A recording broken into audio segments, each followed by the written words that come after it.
Chapter 2. Alex. My day off. Simon and Natalie were at work, and being in the house and my own with nothing to do made me feel like a polar bear at the zoo.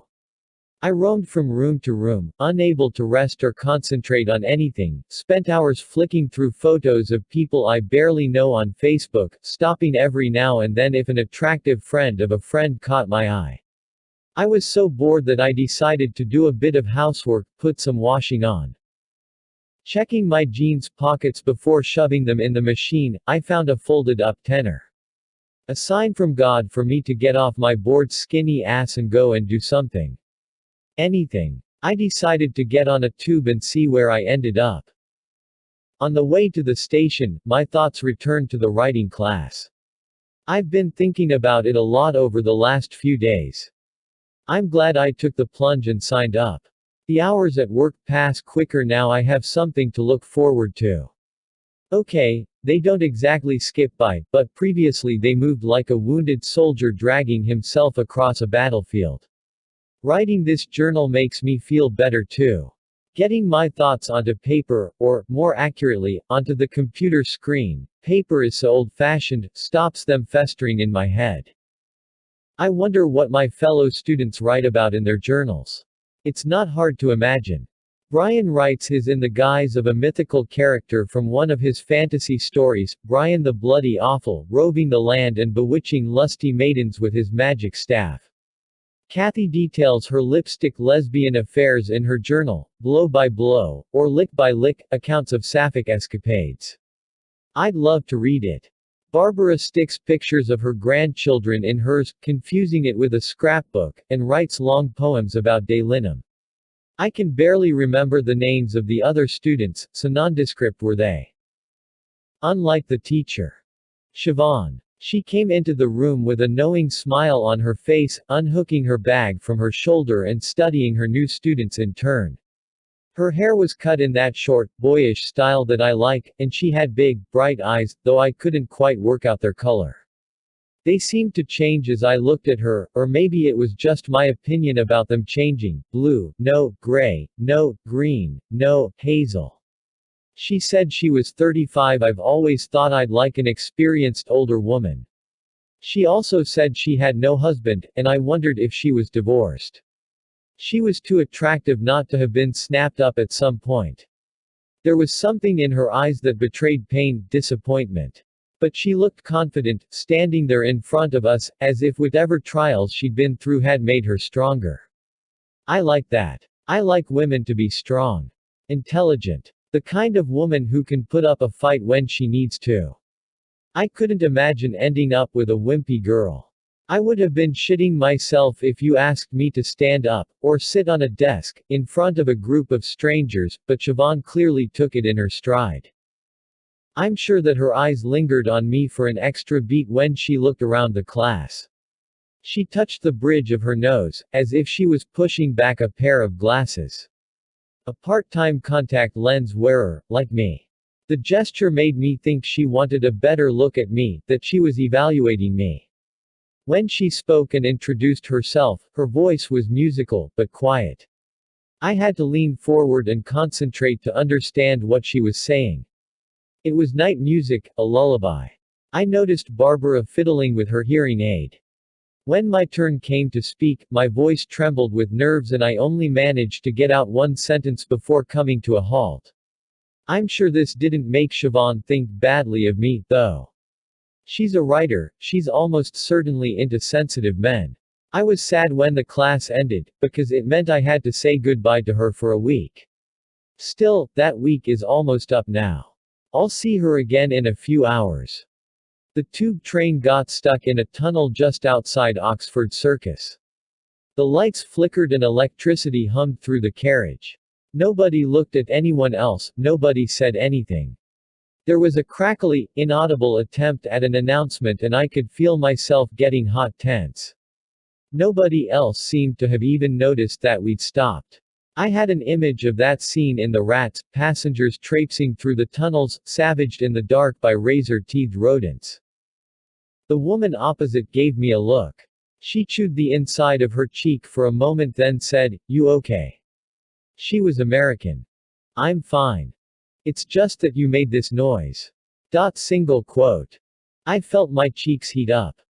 I put my head down, concentrated on the litter. The train lurched into motion and I got off at the next stop. I waited till the next train came along. I eventually emerged from Leicester Square Station.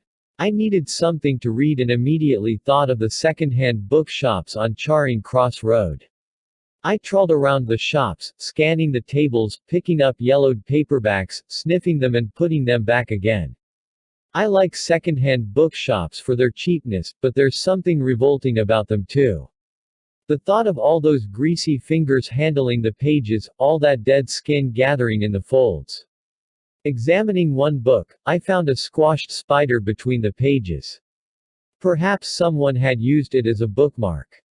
I passed a pleasant couple of hours wandering in and out of shops, until I found myself in a pokey bookshop back near the Tube. If I don't find anything here, I decided, I will spend my money on alcohol. Which was when something caught my eye. It was lying on a table. The title was Tara Lies Awake. The author, Siobhan McGowan. My teacher. I tingled. It felt like a sacred moment, and I lifted the book with slow reverence, stroking the hardback cover like it was a holy artifact. Siobhan's book. I flipped open the cover and the scrawled pencil mark told me it was only £2. I would have paid a lot more for it. Without any hesitation, I took it up to the counter and practically threw my money at the old bloke behind the till. Hey, your change, he called as I pushed the door open. Out in the street, my change now safely in my pocket, I looked at the cover. There was a naked woman on it, artfully done, of course. And there, on the inner flap of the dust jacket, was Siobhan herself. She was a few years younger, with a broad smile on her face, but, well, I've got the book lying open in front of me now. She doesn't look as good in the photo as she does in real life.